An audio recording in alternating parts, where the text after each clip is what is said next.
नमस्कार साथियों, good morning. KGS Rajasthan में आप सबका स्वागत है। मैं हूं संजीव तिवारी। आरएएस के प्रीलिम्स एग्जामिनेशन में जो खंड general mental ability, logical reasoning, analytical ability से रिलेटेड है, उस पर मैं डिस्कस करूंगा और एक एक करके टॉपिक हम लोग आगे बढ़ाएंगे। सबसे पहले हम सिलेबस पे डिस्कस कर लें। दरअसल राजस्थान के इस खंड पे मैं डिस्कस करने जा रहा हूँ, उसके सिलेबस में दो हिस्से हैं, जनरल मेंटल एबिलिटी का पोर्शन और लॉजिकल रीजनिंग। लॉजिकल रीजनिंग में एजम्पशन यानी अवधारणा, argument, conclusion, course of action, ये हिस्से आते हैं। सुनने में बड़े साधारण लगते हैं पर होते बड़े टेक्निकल हैं।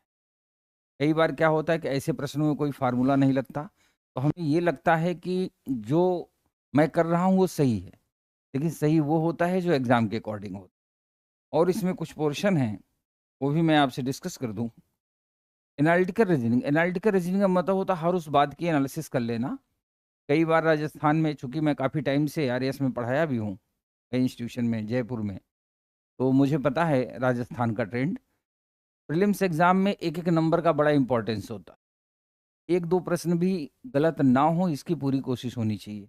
खासकर इस हिस्से में जिसमें हम लोग डिस्कस करने जा रहे हैं, इसे बड़े आसानी से किया जा सकता है। अगला हिस्सा है नंबर एंड लेटर सीरीज, यानी general mental ability, coding decoding, problem related to relation यानी रक्त संबंध, ब्लड रिलेशन, डायरेक्शन सेंस यानी दिशा परीक्षण, वेन डायग्राम पे भी डिस्कस करेंगे, मिरर एंड वाटर इमेज, और है shapes and their sub section. Shapes का मतलब होता है जैसे घन और घनाभ, इससे रिलेटेड संबंधित, इन पे हम डिस्कस करेंगे। स्टेटमेंट, कोर्स ऑफ एक्शन पे भी डिस्कस करेंगे। थोड़ा सा मैं आपको ये ब्रीफ कर दूं, यहाँ से जो प्रश्न बनेंगे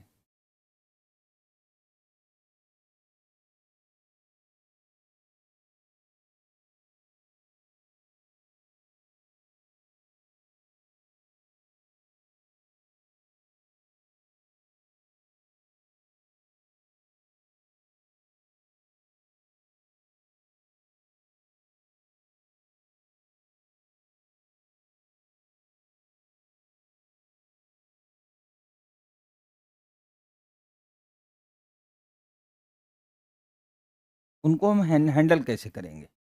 तो जब एनालिटिकल रीजनिंग का पोर्शन आएगा, एजम्पशन आर्गूमेंट का पोर्शन आएगा, तो वहाँ पर भी हम डिस्कस करेंगे। लेकिन मेरा ये मानना है कि जब क्लास स्टार्ट हो रही हो, अगर स्टार्टिंग में भी ऐसे टॉपिक इंट्रोड्यूस कर दिए जाएं जो सोचने से संबंधित होंगे, थोड़ी सी मुश्किल आती है। कारण क्या है कि जो एनालिटिकल एबिलिटी का पोर्शन है, आईएएस में भी, यूपीएससी में भी, मैं दरअसल यूपीएससी वालों को भी पढ़ाता हूँ, तो आईएएस में भी क्या होता है, जो कॉम्प्रिहेंशन का हिस्सा आता है वो आजकल कन्वर्ट कर दिया गया है लॉजिकल रीजनिंग में, यानी assumption, argument, course of action, statement and conclusion, इनमें कन्वर्ट कर दिया गया है। तो बहुत से विद्यार्थी फेल होते हैं। इसका मतलब ये हुआ कि उस टॉपिक को हम तब इंट्रोड्यूस करेंगे जब हम लोग एक फ्लो में हो जाएंगे। आज हम लोग डिस्कस करेंगे जनरल मेंटल एबिलिटी के पहले टॉपिक। पहला टॉपिक है number series and letter series. Number series, letter series के बारे में कई तरह की किंवदंतियां हैं, लोग कई तरह से अटेम्प्ट करते हैं। फॉर एग्जाम्पल, जैसे कुछ लोग कहते हैं एक फार्मूला होता है ना, x+1 x+3, ये फार्मूला कहीं कहीं लोग इंट्रोड्यूस करते हैं, x² + 1 x² + 3, इस टाइप का। इसी तरह x³ + 1 या x³ + x² या x² + x, ये कई तरह के फार्मूले होते हैं। मेरा ये मानना है कि जब आदमी एग्ज़ाम देने जाता है, विद्यार्थी एग्ज़ाम देने जाता है, तो ऑलरेडी बहुत प्रेशर में होता है। उसके दिमाग में कहीं न कहीं ये बात होती है कि हमें एग्ज़ाम को किसी भी तरह से क्वालीफ़ाई करना है, क्योंकि नौकरी का सवाल है, जीवन का सवाल है। तो उस कंडीशन में क्या होता है कि जब हमारे पास ढेर सारे याद करने की चीज़ें होती हैं, तो हम एग्ज़ाम में परफ़ॉर्मेंस बेहतर नहीं कर पाते, क्योंकि जनरल स्टडी में बहुत कुछ याद करना पड़ता है। एक भी शब्द ऊपर-नीचे हो गया तो नुकसान होता है। तो बेहतर ये है कि मैक्सिमम वो हिस्से जिन्हें हम समझ सकते हैं, उन्हें याद करने की ज़रूरत ना हो। तो आज जिस टॉपिक पे मैं डिस्कस करूँगा, या हम लोग डिस्कस करेंगे, उसमें आपको कुछ भी याद करने की ज़रूरत नहीं, उसमें आराम से आपको बस केवल समझना है और सीधा अटेम्प्ट कर देना है। और जिस टेक्निक का इस्तेमाल करके ये टॉपिक हम लोग हल करेंगे, उस टेक्निक को सीखने के बाद मुझे नहीं लगता कि किसी भी एग्ज़ाम में अगर नंबर और लेटर सीरीज़ से कोई प्रश्न आएगा, तो आपका गलत होगा। उस पे हम डिस्कस करेंगे।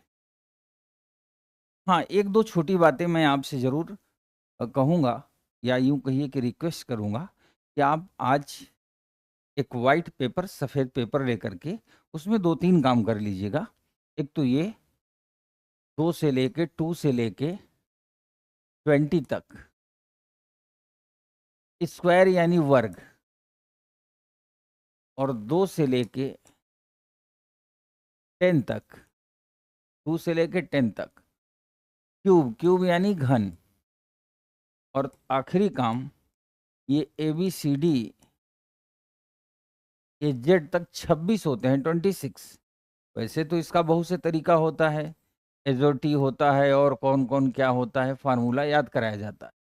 मैं चाहता हूँ कि जब मेरी क्लास आप पढ़ रहे हैं या आप केजीएस में पढ़ रहे हैं, तो आपको कुछ याद ना करना पड़े, कम से कम वो हिस्सा जिस पे मैं डिस्कस करूँ। यानी एग्ज़ाम में इस कॉन्फिडेंस में रहें कि 10, 12, 8, 9, 15 जितने भी प्रश्न आएँ, उन्हें आप आसानी से कर सकें। अब आपको करना क्या है, एक व्हाइट पेपर लेना है, सफ़ेद पेपर, और उस पे एक साइड में 2 से लेके 20 तक के यानी 2 से 20 तक स्क्वायर लिख लेने हैं। मोबाइल से आप स्क्वायर देख सकते हैं, जैसे 11 का 121, 12 का 144, 13 का 169। इस तरह आप लिख लेंगे तो लिख करके पेपर में लगा दीजिए। और 2 से लेके 10 तक का क्यूब, जैसे 3 का क्यूब क्या होगा 27, 5 का 125। इस तरह आप बना करके चार्ट बना लें। और ए से लेके जेड तक, सवाल ये है कि ए से जेड मैं क्यों याद करा रहा हूँ, जबकि एजोटी के फार्मूले से याद कराया जा सकता है। होता क्या है, एग्जाम में टाइम का भी इंपॉर्टेंस होता है, एक एक सेकंड बड़ा महत्वपूर्ण होता है। हम एजोटी पे सेट करके याद करेंगे तो हमें याद करना पड़ेगा। अगर हम ए से लेके जेड तक के 26 लेटर एक वाइट पेपर पे लिख लें और ऊपर किसी अदर कलर से नंबरिंग कर दें, 1 2 3 4 5, है ना, और इन दोनों पेपर को आपको ऐसे जगह चस्पा करना है, चिपकाना है, जहां आपकी नज़र ज़्यादा जाती हो। फॉर एग्जाम्पल, अगर आप चेयर टेबल बैठ पढ़ते हो तो अपने टेबल के सामने लगा लीजिए। अगर आप सोने में ज़्यादा से ज़्यादा विश्वास करते हैं तो आराम से लेट जाइए, सिर की तरफ नहीं, क्योंकि सिर की तरफ तो आप देखेंगे नहीं, पैरों की तरफ लगा दीजिए। अगर आप भोजन के शौकीन हैं, खाने के, तो गैस चूल्हा जहाँ होता है ना, वहीं किचन के सामने वहाँ लगा दीजिए। मतलब संसार में हर वो जगह जहाँ आपकी नज़र सबसे ज़्यादा जाती हो, वहाँ ये पेपर चिपका दीजिए। उससे क्या होगा कि सुबह, दोपहर, शाम, दिन में 2 बार, 3 बार, 4 बार आपकी नज़र इस पेपर पे जाएगी। जाएगी तो 2 से लेके 20 तक का स्क्वायर, 2 से लेके 10 तक का क्यूब, और ए से जेड अल्फ़ाबेट की जो position from left to right यानी बाएँ से दाएँ जो पोजीशन होती है, आपको याद हो जाएगी। जब कभी दाएँ से बाएँ निकालना होगा, वो हम आपको सिखाएँगे। लेकिन बाएँ से दाएँ यानी लेफ्ट टू राइट, बायाँ कौन होता है? ए। जैसे ये है, ये देखिए, ये बायाँ हाथ है, आपका भी बायाँ हाथ इधर होगा। A1 हो गया, जेड क्या हो गया 26। आप यकीन माने, इस सारी टेक्निक का इस्तेमाल करके तमाम वो विद्यार्थी जो आईएएस का पेपर देते हैं, वो सीसेट क्वालिफाई कर जाते हैं। आरएएस का पेपर देते हैं, वो क्वालिफाई कर जाते हैं। कारण क्या है कि टाइम की भी बचत होगी। एग्जाम में कई बार जनरल स्टडी कई प्रश्न ऐसे होंगे जिनमें आपको बहुत सोचना पड़ेगा, तो उस कंडीशन में ऐसे टॉपिक में आपका टाइम ना खराब हो, ये मैं चाहता हूँ। तो एक तो आप ये पोर्शन पूरा तैयार कर लेना, ठीक है। इसी तरह जब हम कोडिंग डिकोडिंग पे डिस्कस करेंगे, तो कोडिंग डिकोडिंग में भी आपको कुछ याद नहीं करना पड़ेगा, बस सीधा समझना है और अटेम्प्ट कर लेना है। डायरेक्शन सेंस टॉपिक में है आपके, डायरेक्शन में भी आपको बिल्कुल दिक्कत नहीं आएगी। डायरेक्शन टॉपिक को भी हम ऐसे पढ़ेंगे कि आप अपनी समझ का इस्तेमाल कर सकते। इसके बाद एक टॉपिक है ब्लड रिलेशन, रक्त संबंध। रक्त संबंध पूछेगा कि मोहन के ससुर पिंकी के ससुर हैं, तो मोहन की पत्नी का पिंकी के पति से क्या संबंध है। या कई बार ऐसा पूछता है, ABCDEF के व्यक्ति एक परिवार के मेंबर हैं, सदस्य हैं, जिनमें 2 विवाहित जोड़े हैं, है ना, उनके अलग अलग व्यवसाय हैं। पूछेगा पी का पिता जो कि ए का पुत्र है, पेशे से वकील है, इस टाइप का प्रश्न बनेंगे, जिसे कहते हैं कि blood relation with analytical ability, यानी ब्लड रिलेशन विद पजल। ऐसी सिचुएशन भी आती है। इसके अलावा वेन डायग्राम, वेन डायग्राम बहुत आसान टॉपिक है, तो हम लोग सीख लेंगे। मिरर एंड वाटर इमेज तो एकदम आसान है, मतलब पेपर से देख करके ही हम आपको बताएंगे कि आप कैसे मिरर एंड वाटर इमेज को हैंडल करेंगे। अगला हिस्सा होगा घन और घनाभ का। उसमें घन का तो एक फार्मूला होता है, घनाभ का फार्मूला जनरली नहीं मिलता, लेकिन हमारी कोशिश ये होगी कि जो घन का पैटर्न होगा उसी पे घनाभ को सेट करेंगे, जिससे आपके लिए आसानी बनी रहे। अब रही बात जो एनालिटिकल एबिलिटी वाला हिस्सा है, लॉजिकल रीजनिंग वाला हिस्सा है, तो मैं एक दो नमूना आपको दिखाता हूँ। इसमें पहला जो टॉपिक है स्टेटमेंट एंड एजम्पशन। एजम्पशन का मतलब होता है अवधारणा, कथन और अवधारणा।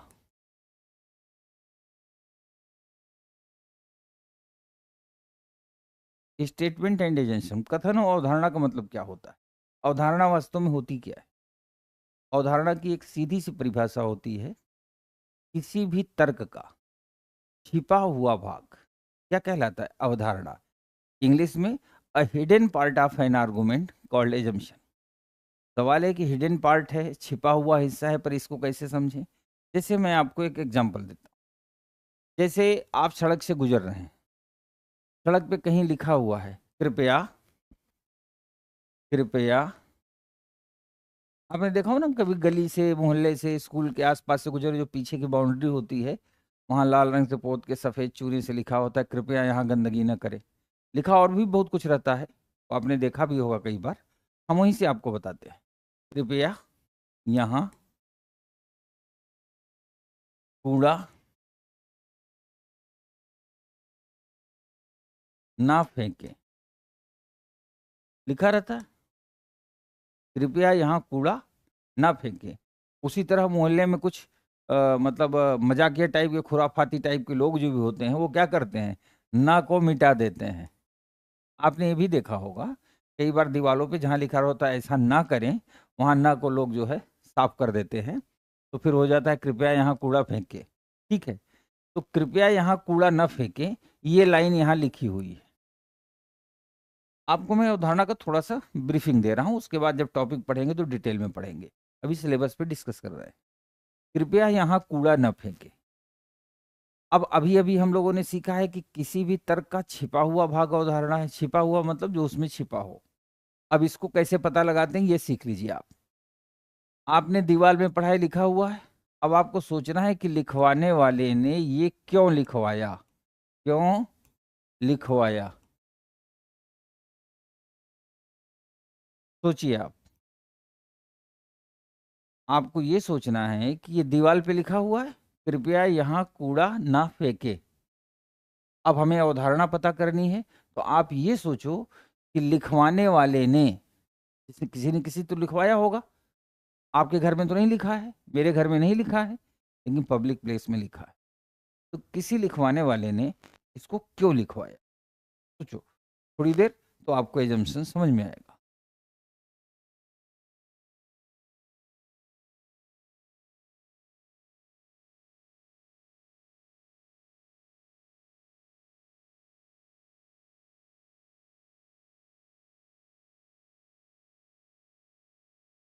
ठीक है, कृपया यहाँ कूड़ा ना फेंके। अब लिखवाने वाले ने यहाँ क्यों लिखवाया होगा, उसकी दो तीन बातें मैं डिस्कस कर। पहला, इस जगह पे लोग कूड़ा फेंकते रहे होंगे लगातार। सामने वाला व्यक्ति, हाँ, ताकि गंदगी ना हो। बिल्कुल बिल्कुल बेटा मोनू, यहाँ लोग कूड़ा डालते रहे होंगे, है ना, ताकि गंदगी ना हो, ये निष्कर्ष हो जाएगा। नियम लिखा है ताकि गंदगी ना हो, गंदगी ना होने का मतलब हुआ, ये तो कंक्लूजन हो गया, निष्कर्ष। यही तो आप लोगों को सिखाना है कि आरएस में सिंगल क्वेश्चन आपका गलत ना हो, सिंगल प्रश्न। रीजन ये है कि अवधारणा अलग है, कोर्स ऑफ एक्शन अलग है, निष्कर्ष यानी कंक्लूजन अलग है। तो यहाँ लोग पहले कूड़ा, कई भाई आप अपने दीवार पे कब लिखवाओगे यहाँ गंदगी ना हो, ये तो कंक्लूजन की बात है। आपने कहीं कुछ लिखवाया तो क्यों लिखवाया, इसका मतलब आप दुखी रहे होंगे। लगातार वहां कूड़ा लोग फेंक रहे होंगे, आपने मना करने की कोशिश की होगी, फिर भी लोग लगातार कूड़ा फेंकते होंगे। तो पहली बात, यहाँ लगातार लोग कूड़ा फेंकते होंगे, मना करने के बावजूद फेंकते होंगे, इसलिए उसने यहाँ ये बात लिखवाई। दूसरी बात, लिखवाने वाले के पास अगर सिक्योरिटी सिस्टम होता, सुरक्षा तंत्र होता, सीसीटीवी कैमरे होते, 4 जो है AK-47 लिए गनर होते, तो इस दीवार के पास लगा देता, है ना। जैसे जब 4 गनर होंगे तो जाहिर सी बात है गन लेके खड़े रहेंगे, कौन कूड़ा फेंकेगा, और जो कूड़ा फेंकेगा उसको कूड़ा बना देंगे। इसका मतलब ये हुआ कि यहाँ लोग पहले गंदगी कर मतलब कूड़ा फेंकते रहे होंगे। दूसरा, जिसकी ये दीवार है, जिसने भी ये लिखवाया है, वो व्यक्ति यहाँ की, जैसे कहते हैं, निगरानी करने में स्वतः सक्षम नहीं होगा। कोई और तंत्र ऐसा नहीं होगा जो यहाँ निगरानी कर सके, इसलिए उसने लिखवा दिया कि कृपया कूड़ा यहाँ न फेंके। तो कुल मिला के हम लोग इस अंत पे पहुंचे। अवधारणा का मतलब होता है कि लिखने वाले ने या कहने वाले ने जब वो बात कही या लिखी तो उसके दिमाग में क्या चल रहा था। जैसे फॉर एग्जाम्पल, आप अपने घर में रहते हो, रिश्तेदार से मिलते हो, दोस्तों से मिलते हो, जब आप किसी से बातचीत करते हैं तो आपने नोटिस किया होगा कि आप कुछ बोलते हैं तो वो भी बोलता है। दरअसल अवधारणा एक बहुत बड़ी चीज है, एक पढ़ी लिखी वाली भाषा है। मतलब जिसकी अवधारणा यानी एजम्पशन बहुत स्ट्रांग होगा, उसकी कम्युनिकेशन स्किल बड़ी शार्प होगी, वो बहुत बढ़िया भाषा में इस्तेमाल करेगा, उस सामने वाले को बहुत तेजी से रीड कर पाएगा और अपनी बात को समझा भी पाएगा। क्योंकि अवधारणा का मतलब होता है कि जब उसने ये कहा तो उसके दिमाग में क्या चल रहा था। जैसे त्योहारों का सीजन आ रहा है, आप मम्मी पापा के साथ रहते हो, एक दिन आप पहुंचे, मम्मी हम आपसे बहुत प्यार करते हैं, मम्मी मेरी मम्मी बहुत अच्छी मम्मी, लव यू मम्मी करने लगे। माँ जो होती है अवधारणा की सबसे बड़ी एक्सपर्ट होती है, तो माँ तुरंत समझ जाएगी कि अब इसको कुछ चाहिए, या तो पैसे की जरूरत होगी या कोई अपनी बात मनवानी होगी, माँ तुरंत समझ जाती है। तो अवधारणा का अपने बच्चों के मामले में माँ जो होती है वो सबसे बड़ी अवधारणा की एक्सपर्ट होती है। अवधारणा का मतलब यही होता है कि हम सामने वाले के दिमाग में क्या चल रहा है वो पकड़ लेना, क्या कहलाता है, अवधारणा। इसी तरह हम निष्कर्ष पे भी डिस्कस करेंगे। एक हिस्सा है इसमें course of action, course of action पे भी डिस्कस करेंगे। स्टेटमेंट एंड आर्गूमेंट यानी तर्क। तर्क का मतलब होता है, जैसे कोई आपसे पूछे क्या एकल परिवार संयुक्त परिवार से अच्छा होता। एकल मतलब न्यूक्लियर फैमिली, हम दो हमारे दो। संयुक्त परिवार का मतलब होता है हम 5 हमारे 50, मतलब बड़ा लंबा परिवार। तो संयुक्त परिवार, सवाल यही होगा ना, क्या एकल परिवार संयुक्त परिवार से अच्छा होता है, ये हमारे सामने आर्गूमेंट होगा। तो आर्गूमेंट में 2 तरह की बात आएगी। पहला, हाँ एकल परिवार अच्छा होता है, नहीं संयुक्त परिवार अच्छा होता है, ये हम तर्क देंगे। अब सवाल ये होता है कौन सा तर्क वैलिड है, कौन सा तर्क वैलिड नहीं है, कौन सी बात कही जा सकती है, कौन सी नहीं कही जा सकती। मैं आपको छोटे ब्रीफ मतलब छोटे फॉर्मेट में बताने की कोशिश करूं तो ये बताना चाहता हूं कि सारे टॉपिक तो आसान हो सकते हैं, लेकिन जो ये लॉजिकल रीजनिंग वाला खंड होता है जिसमें आर्गुमेंट, एजम्पशन, कंक्लूजन, ये बड़ा कठिन होता है। बड़ी छोटी बारीक रेखा होती है जहां से हमें ये पता चलता है कि ये वाला सही है, ये वाला गलत है। तो इन छोटी छोटी बातों का हम ध्यान रखें। और भी इसमें एक हिस्सा है एनालिटिकल रीजनिंग वाला। एनालिटिकल रीजनिंग में कई तरह के प्रश्न पूछे जा सकते हैं, जैसे न्याय निगमन से प्रश्न पूछे जा सकते हैं, या कोई ऐसा प्रश्न पूछा जा सकता है जिसमें आपको एनालिसिस करनी हो, ऐसे प्रश्न भी हो सकते हैं, तो उन पे भी हम डिस्कस करेंगे। लेट्स, अब हम लोग चाह रहे हैं,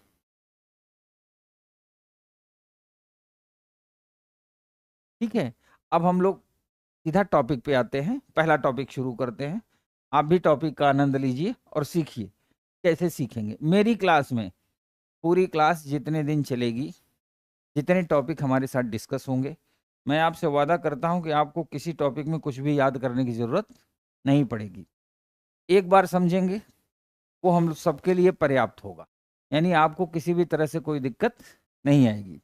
तो हम पहला टॉपिक पढ़ने जा रहे हैं, number series and letter series.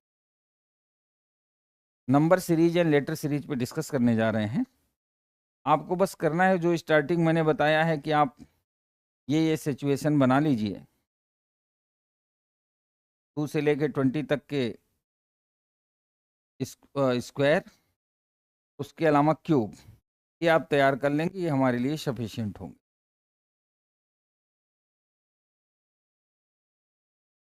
तो पहला प्रश्न,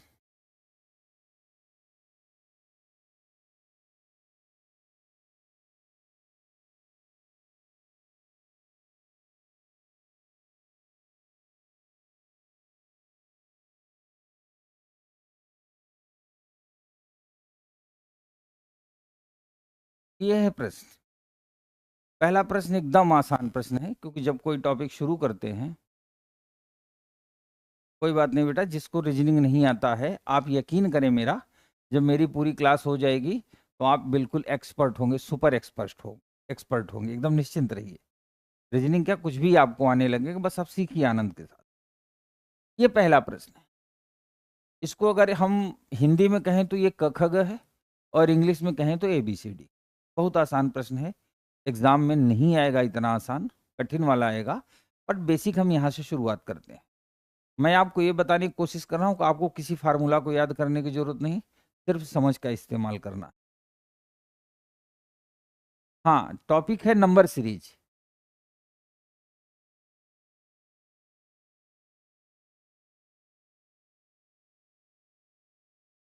नंबर सीरीज यानी संख्या श्रेणी, ये टॉपिक है, आप नोट कर लें। नंबर सीरीज यानी संख्या श्रेणी, नोट कर लीजिए।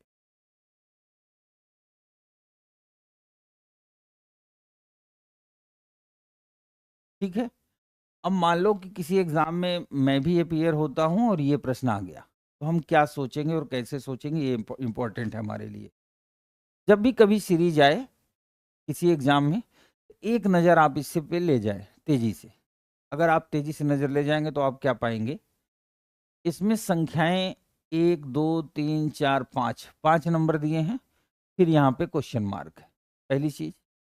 दूसरी बात, ये संख्याएं बढ़ते क्रम में हैं, बढ़ते मतलब लगातार असेंडिंग ऑर्डर में है, जबकि कई होगा असेंडिंग ऑर्डर, डिसेंडिंग ऑर्डर, यानी घटते घटते क्रम में। कई बार ऐसा भी होगा असेंडिंग डिसेंडिंग, असेंडिंग डिसेंडिंग, यानी बढ़ता घटता चलेगा। तो जहां जैसी सिचुएशन आएगी हम आपको बताते चलेंगे। तो ये पहली बात, बढ़ते क्रम में है, संख्याएं दी हुई हैं, वहां पे पूछ रहा है। बहुत से तरीका हो सकते हैं, आसानी से आ सकता है, लेकिन आपको सिर्फ एक काम करना है। और जो ये मैं मेथड बता रहा हूं, ये मेथड जिस भी एग्जाम में आप लगा देंगे, आपका गलत नहीं होगा। कितना भी कठिन प्रश्न होगा, आप उसके सलूशन तक पहुंच ही जाएंगे। खूब ध्यान से देखना मैं कैसे अटेम्प्ट कर रहा हूं।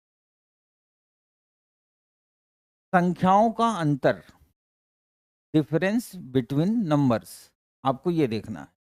12 में से 7 घटाएंगे तो क्या आएगा, 5, लिख दिया। 19 में से 12 घटाएंगे तो 7, 28 में से 19 घटाएंगे तो 9, 39 से 28 घटाना है तो 9 में से 8 घटाया 1, 3 में से 2 घटाया, लिख दिया। अब अगर आप ध्यान से देखें तो आपको किसी तरह का एफर्ट की जरूरत नहीं पड़ेगी। 5 2 7, 7 2 9, 9 2 11, और 11 के बाद क्या होगा, 13, दो दो का डिफरेंस है। एक बात और, अभी तो ये स्टार्टिंग प्रश्न था, आगे प्रश्न बड़े हो जाएंगे, कठिन हो जाएंगे। अगर यहां पर समझ में आए तो एक बार हम और घटाएंगे, वहां नहीं समझ में आएगा तो एक बार और घटा लेंगे। मतलब इसमें आपको कुछ फार्मूला लगाने की जरूरत नहीं, सोचने की जरूरत नहीं। अब इसके और इसके बीच का डिफरेंस 13 होगा, 13, तो इसको जोड़ दो, 9 3 12, 3 1 4 1 5, 52। Very good, 52 is the right answer.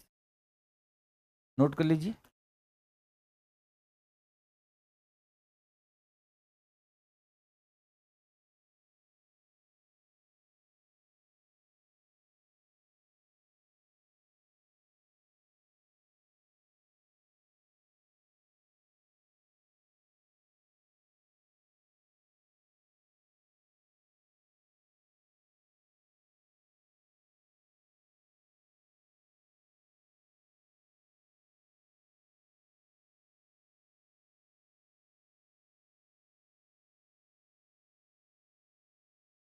मेरे ख्याल से आपने नोट भी कर लिया होगा, समझ भी लिया होगा।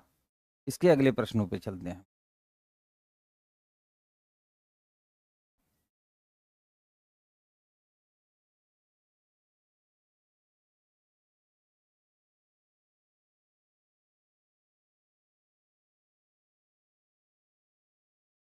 अब चूंकि एक बार स्टार्टिंग हम लोगों ने बता दिया, डिस्कस कर लिया कैसे करेंगे, अब मैं आपसे उम्मीद करूंगा कि अब आप खुद करेंगे, है ना। आपको मैं हर प्रश्न पे 1 मिनट 30 सेकेंड 1.5 मिनट का टाइम दूंगा, क्योंकि आप लाइव जब पढ़ रहे हो तो कुछ तो फायदा मिलना चाहिए। तो आप एक बार ट्राई करो, उसके बाद अंत में मैं बताऊंगा। आप ट्राई करो।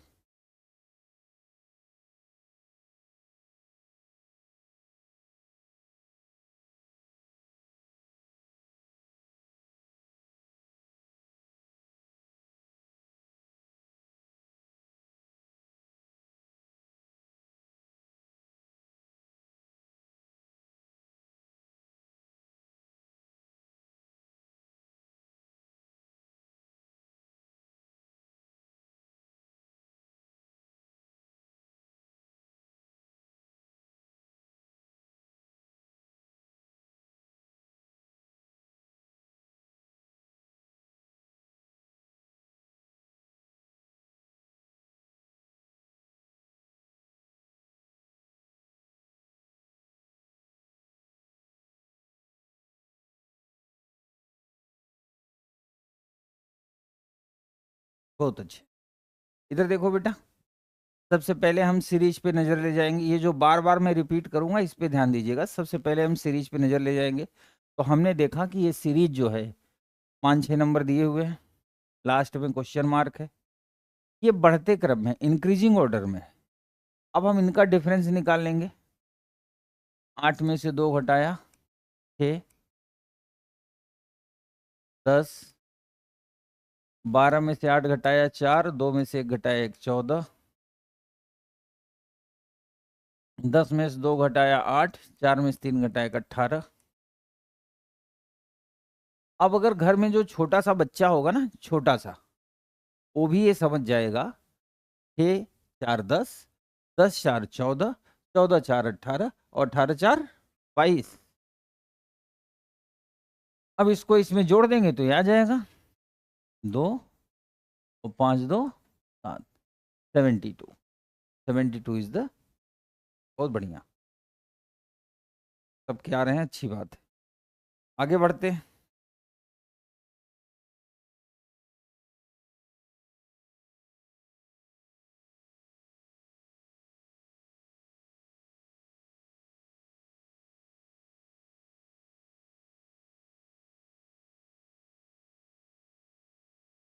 5 11 24, 51 और 106। सोचिए।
बहुत अच्छा डियर, बहुत अच्छा।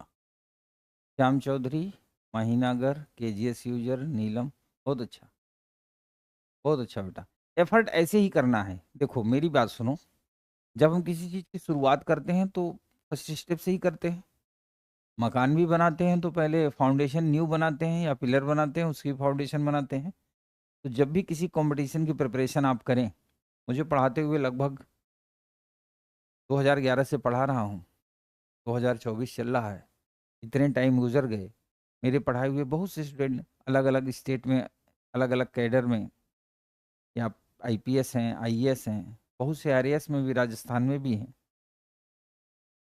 लेकिन मैंने उन सब में और फेल होने वालों में एक बेसिक अंतर देखा था कि जो लोग सफल हुए उनकी खासियत थी, वो हर बात को सीखते थे, बारीकी से सीखते थे, और किसी भी चीज को बेसिक से शुरुआत करके टॉप लेवल तक ले जाते। जो लोग असफल हुए उनके अंदर मैंने क्या देखा कि वो जैसे होता है ना कि बफर सिस्टम में ढेर सारे भोजन रख दिया जाए, तो 2 बार इधर जाके कचौड़ी खा लेंगे, फिर इधर जाके पनीर पी लेंगे, फिर जाके जलेबी भी खा लेंगे, उससे उनकी तबीयत खराब हो जाती है। तो मेरे कहने का मतलब, जब हम किसी टॉपिक को पढ़ रहे हो सिस्टमेटिक तरीके से चलें, एफर्ट करें। बहुत बढ़िया। इधर देखिए, 5, 11, 24, 51, 106, ये नंबर्स हैं। यहाँ पे क्वेश्चन मार्क है। सवाल ये है कि ये क्या बढ़ते क्रम में है या घटते क्रम में? तो बढ़ते क्रम में, असेंडिंग ऑर्डर में। सबसे पहले हम डिफरेंस निकालेंगे।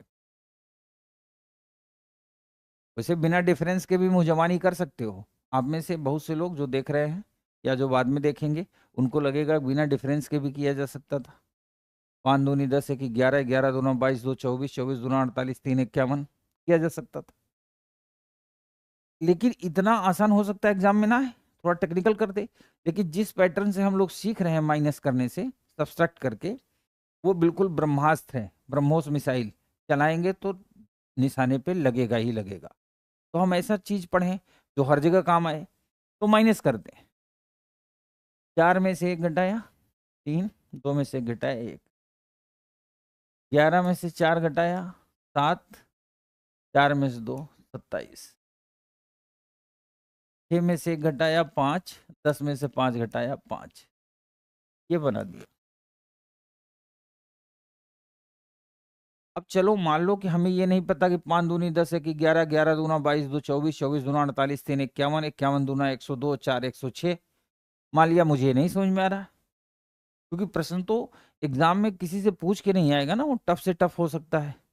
अब हमने देखा कि यहाँ 6, 13, 27 और 55 आ गया, और हमें ये नहीं समझ में आ रहा कि 6, 13, 27, जैसे 6 दूनी 12, 1 13, 13 दूना 26, 1 27, 27 दूना 54, 1 55 कर सकते हो। लेकिन थोड़ी देर के लिए मान लेते हैं कि नेटवर्क आया ही नहीं। नेटवर्क मतलब दिमाग का, दिमाग कई तरह से होते हैं ना, 2G, 3G, 4G, कुछ का 5G होता है, कुछ का डायरेक्ट वाईफाई चलता है।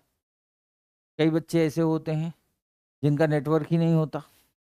तो सबके लिए अपनी अपनी चैलेंजेज हैं। अब यहाँ अगर आप यहाँ नोटिस कर लेंगे तो यहाँ आंसर कर सकते हैं। मान लो हम यहाँ भी नहीं पकड़ पाए, तो एक कदम और चल दो। 13 में से 6 घटाया 7,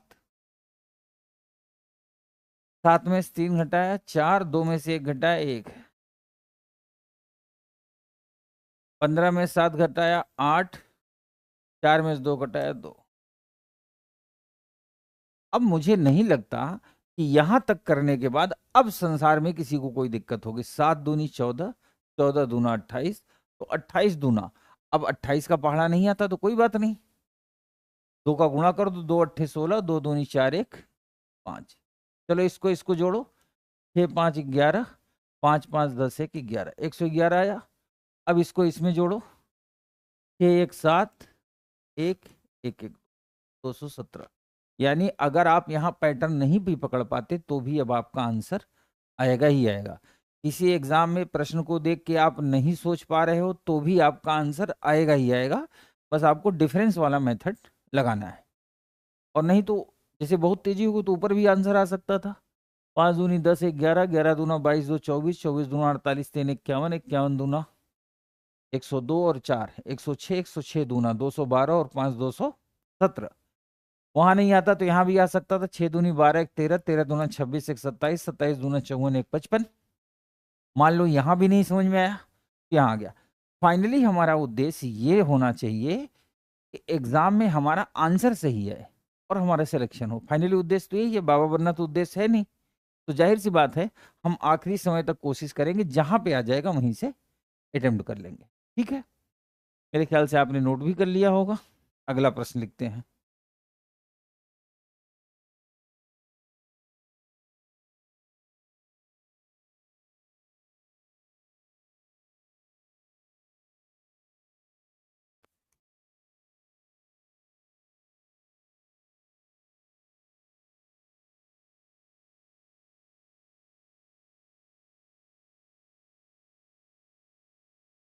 फोर, 11, 30, 67 एंड 128। अब यहाँ हमें सोचना है कि हमारा आंसर क्या आएगा। जिस तरीके से भी सोच सकते हो, सोचें।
बहुत अच्छा, बहुत बढ़िया बेटा। इधर देखो, 4 11 30, 4 11 30 67 128, बहुत अच्छा। देखो मेरा फोकस क्या है, जैसे स्टार्टिंग मैंने आपको पैटर्न बता दिया कैसे अटेम्प्ट करना। और लर्निंग क्या होती है, ज़्यादातर जो बच्चे ऑनलाइन या ऑफलाइन टीचर से पढ़ते हैं, एक बार एक जगह मैं ऑफलाइन पढ़ा रहा था, तो मैंने क्लास में क्वेश्चन दिया, तो 2 3 बच्चे खड़े हो गए, बोले, हमने कहा कर क्यों नहीं रहे हो? कहें सर पैसा दिए हैं दिमाग लगाने के लिए थोड़ी, वो आप लगाओ। तो मैं ये चाहता हूँ कि चाहे आप ऑनलाइन ही बैठे हों, हो सकता है हम आपको नहीं देख पा रहे हैं, लेकिन मेरी तो जिम्मेदारी बनती है कि आपका भला हो। तो बेहतर यही है कि जब आप ऑनलाइन क्लास लें, ऑनलाइन लेना भी चाहिए, कारण क्या है, ऑनलाइन जब रिकॉर्डेड हो जाएगी क्लास, फिर तो सोल्यूशन मैं कराता ही हूँ। ऑनलाइन में क्या होता है कि आपको थोड़ा सा टाइम मिलेगा, तो आपको ये फील आएगा कि ये एफर्ट आप कर रहे हो, मैं नहीं। अब जैसे जिन बच्चों का ये 219 219 आया है, अब उनको ये लग रहा होगा कि ये उनका अपना एफर्ट है। मैंने तो सिर्फ छोटा सा पैटर्न ही बताया है। 11 में से 4 घटाया, 7, 19,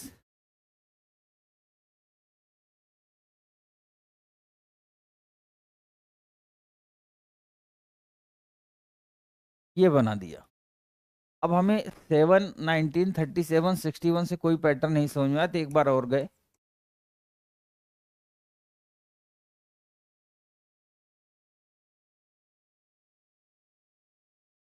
11 में से 7 घटाया 4, 5 में से 3 घटाया 2। अब किसी को भी समझ में आ जाएगा कि क्या होने वाला है। 12 6 18, 18 6 24, और 24 6 कितना होगा, 30। ऐड कर देंगे, 1 6 3 9 91, 8 1 9, 9 2 11, 1 1 2, 219। ठीक है। अब ऐसे में क्या होता है कि जब 219 है, तो आपको स्वयं में फीलिंग आएगी ना कि हाँ मैंने कर लिया। चलिए अगला देखते हैं।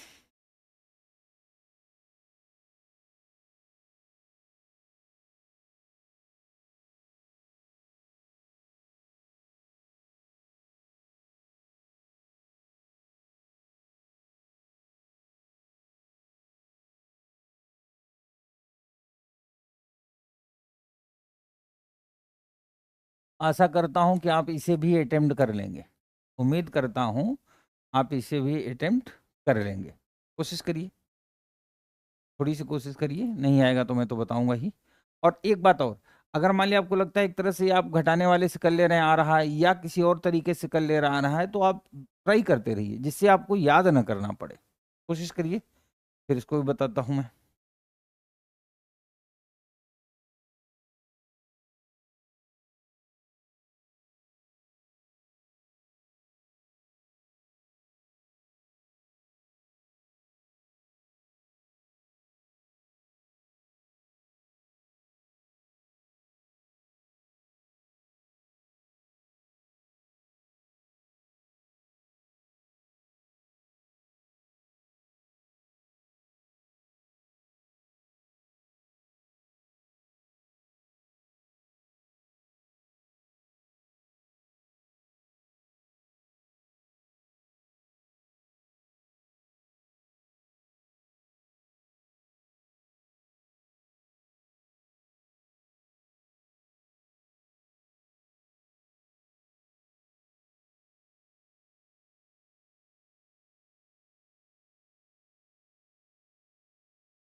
कोशिश जारी रखिए, कंटिन्यू।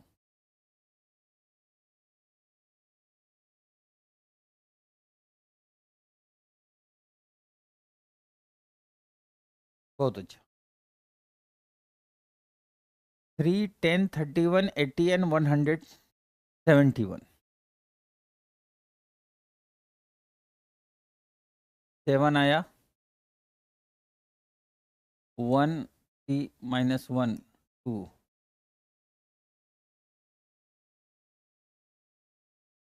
49,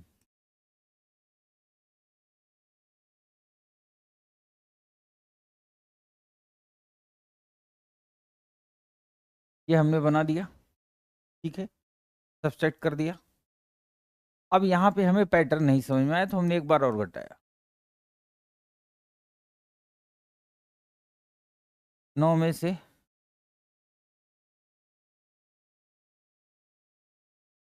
11 में से 9 घटाया तो 8 में से 4 घटाया 4, बन गया। अब 14 का टेबल जिसको याद होगा उसका काम हो जाएगा। अब हम टेबल तो याद करा नहीं सकते। अच्छा, जनरली भारत में, इंडिया में मैंने देखा है ज़्यादातर बच्चों को ऑफलाइन में या वैसे भी मुलाकात होती है तो बचपन में टेबल ठीक से याद नहीं किया था, 2 से लेकर 10 तक का याद किया था। अब मान लिया कोई रिश्तेदार आ जाता तो सीधा वो 11 का सुना देता था अपने आप, और 11 के बाद सीधा 15 का सुनाता था, 15 का, और फिर सीधा 20 का सुनाता था। बीच में जब कोई गुरुजी कह देते थे चलो बेटा 16 का सुनाओ, 17 का, 16, 17 का, तो इतना रोता था जैसे पूरा संसार उसका बिखर गया हो। तो टेबल नो डाउट एक प्रॉब्लम है कैलकुलेशन तेज करने में, बट अगर आपको लगता है 14 का टेबल आगे नहीं आ रहा तो 14 दूना 28 इतना तो समझ में आएगा, और 14 तिरिक 42 अगर नहीं आ रहा तो 3 चौक 12 और 3 एक कम 3 एक 4, 14 तिरिक 42 हो गया। तो 14 दूना 28, 14 तिरिक 42। अब 14 चौके 56, 14 4 जा 56, ये होगा। अब अगर 56 नहीं आया तो 4 गुणा कर दो इसमें, 4 चौक 16 और 4 एक कम 4 एक 5, 56। अगर आपको टेबल नहीं आता तो आप ये इस्तेमाल कर सकते हो। अब इसको ऐड करो, 6 एक 7 और 9 5 14, 147। इसको जोड़ो, 7 एक 8, 7 4 11, 1 1 2 1 3, 318, 318 इज द राइट आंसर। बहुत बढ़िया, बहुत अच्छा। जिनके आंसर सही आ रहे हैं वो सभी बधाई के पात्र हैं, और जिनके आंसर गलत आ रहे हैं वो भी बधाई के पात्र हैं कि कोशिश तो कर रहे हैं, कोशिश करते रहिए। अगला प्रश्न।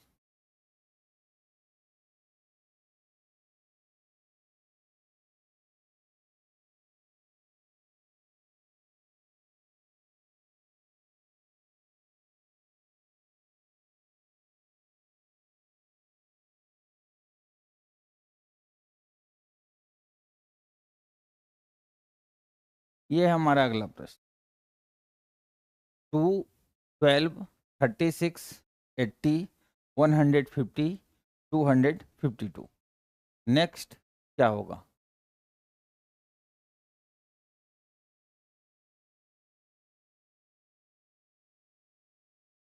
कोशिश करिए।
बहुत बढ़िया।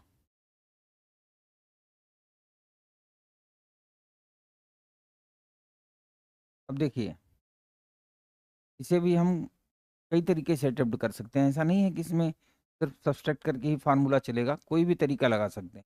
पर मेरा मानना है कि यदि आप किसी एग्जाम की प्रिपरेशन कर रहे हैं तो आसान वे में मंजिल तक पहुंचे। देखिए,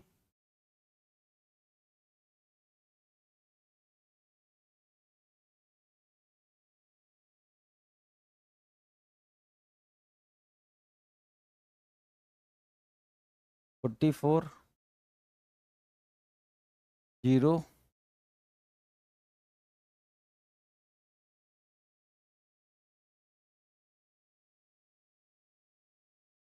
ये हमने बना दिया। 10, 24, 44, 70, 102। यहाँ से हमें कोई सीधा पैटर्न नहीं मिल पा रहा है, नहीं मिल पा रहा है तो एक बार हम और ट्राई करेंगे।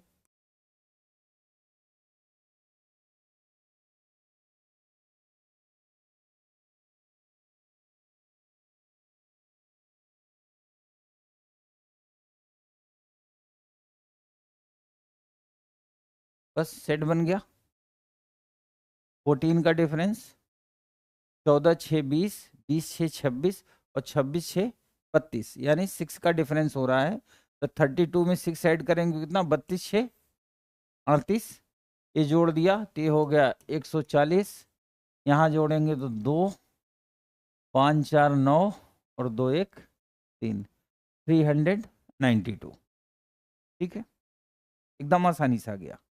कई बार विद्यार्थी कहते हैं सर क्या और तेजी से किया जा सकता है? बिल्कुल किया जा सकता है, लेकिन हम इसलिए इस पैटर्न पढ़ें कि एग्जाम में सिंगल प्रश्न आपका गलत ना हो। देखिए, तेजी से कैसे हो सकता था। मान लो ऊपर के नंबर पे हमारी नजर गई, तो हमने सोचा कि किस पैटर्न को फॉलो कर रहा है, तो हमने तेजी दिखाई। तो 2 12 36 80, इनको देख के मन में किसी भी तरह की कोई फीलिंग नहीं आएगी, क्योंकि ये नंबर के हम आदी नहीं हैं। लेकिन जो ये यहाँ लिखा है 150, 150, इसे देख के मन में एक आइडिया आ सकता है। क्या आइडिया आ सकता है? 150 को हम 125 प्लस 25 लिख सकते हैं, लिख सकते हैं। 125 प्लस 25, 125 यानी 125 होता है 5 का क्यूब, और 25 यानी 25 होता है 5 का स्क्वायर, यानी 5 क्यूब प्लस 5 स्क्वायर का फार्मूला यहाँ लगा है, यानी x cube plus x square का फार्मूला लगा है। अब यही जस्ट इसके पीछे आओ, 80 लिखा है ना, तो 4 का क्यूब 4 का वर्ग स्क्वायर जोड़ दोगे तो आएगा 3 का क्यूब 27 और 3 का स्क्वायर 9, 36। 2 का क्यूब 8 और 2 का स्क्वायर 4, 8 4 12। 1 का क्यूब 1, 1 का स्क्वायर 1, दोनों ऐड करेंगे तो भी आएगा। पर इस पे हम डिस्कस नहीं करना चाहते, क्यों? इससे लॉट ऑफ कंफ्यूजन दिमाग में क्रिएट होता है। पढ़ने के लिए किसी भी सब्जेक्ट को हम पढ़ें तो जितना आसान रास्ते से हम पहुंचेंगे उतनी जल्दी हमारा सिलेक्शन होगा, और जितना हम कठिन करते जाएंगे जीवन उतना मुश्किल होता जाएगा। ये पैटर्न भी क्लियर हो गया आपको। अभी हम इसी वाले पैटर्न में चल रहे हैं, सब्सट्रैक्शन वाले में।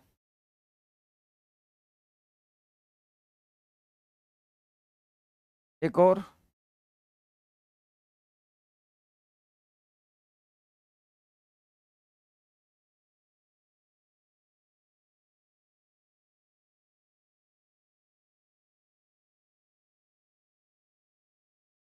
ठीक है, इसे ट्राई करिए।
439।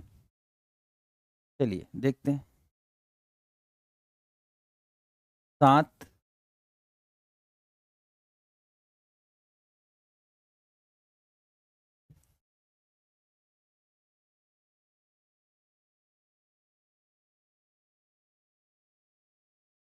अब देखिए, इसको अटेम्प्ट करने के हमारे पास दो रास्ते थे। थोड़ी देर पहले मैंने बताया था, आज आप एक वाइट पेज पे 2 से लेके 10 तक के 2 से लेके 20 तक के स्क्वायर, 2 से लेके 10 तक के क्यूब, ए से जेड तक का लेटर, केवल इतना तैयार क्या करना है, बस लिख के कागज चिपका देना है।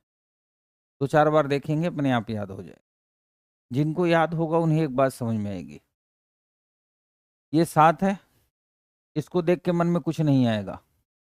ये 26 है 26, इसको देख के भी मन में कुछ नहीं आएगा। लेकिन 63 और 124, 63 और 124 को देख के मन में आएगा ही आएगा। क्या आएगा? 63 जो है 63, ये 64 का रिश्तेदार है, नजदीक है ना, रिलेटिव है 64 का। और 124, 124 किसका रिश्तेदार है? 125 का। 125 होता है 5 का क्यूब, और 64 होता है 64, 4 का क्यूब। यानी 5 का क्यूब -1, 4 का क्यूब -1। तो ये 5 है, ये 4 है, पीछे वाला 3 होगा। 3 का क्यूब 27, -1 26, फिर 30 पीछे क्या आएगा? 2, 2 का क्यूब 8 -1 7। पर हम मान लेते हैं कि दिमाग में नहीं आया। फिर क्या करेंगे? ये आया 19,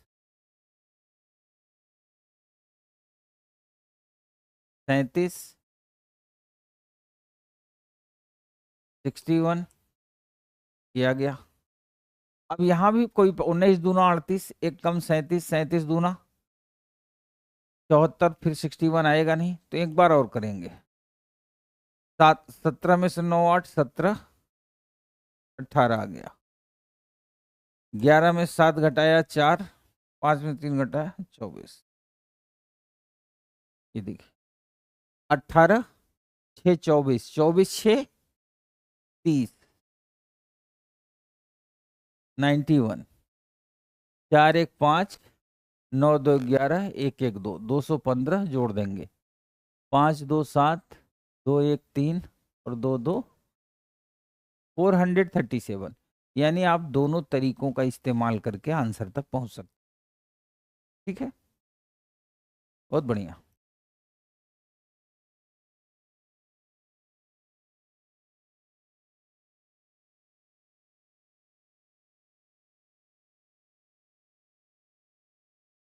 अब हम आपको कुछ और भी तरीका बताते हैं ना, एक ही पैटर्न काफी देर से सीख रहे हैं, आप भी बोर हो रहे हो, कुछ नया नई दुनिया की ओर ले चलते हैं। होगा इसी तरीके से, अटेम्प्ट हमें इसी तरीके से करना है, पर सोचने का तरीका थोड़ा सा बदल जाएगा। ठीक है,